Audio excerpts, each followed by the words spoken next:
Did you know that if the police delay their investigation, you may be entitled to bail by default? Under Section 167, subsection 2 of the Criminal Procedure Code, an accused has a statutory right to bail, not based on mercy, but on law. This is called default bail, and it's triggered when the police fail to file a charge sheet within a specified time. For most offenses, the limit is 60 days, but for serious offenses like those punishable with life imprisonment or death, it's 90 days. If these deadlines pass and the accused is willing to furnish bail, the court must grant it, provided no charge sheet has been filed before the bail application. This isn't just a procedural trick.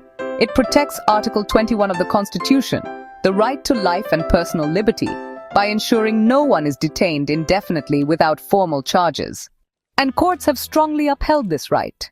In Rakesh Kumar Paul versus State of Assam, the Supreme Court clarified the 60-day rule and emphasized that this is a legal right, not up to the court's discretion.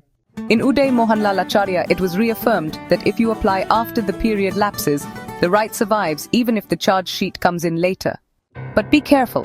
In Sanjay Dutt's case, the court held that if you wait too long and the charge sheet gets filed, the right is lost. Default bail is more than just legal relief. It's a crucial check on prosecutorial delays and a guarantee of fairness in criminal justice. Remember, if the system fails its timeline, you don't lose your rights.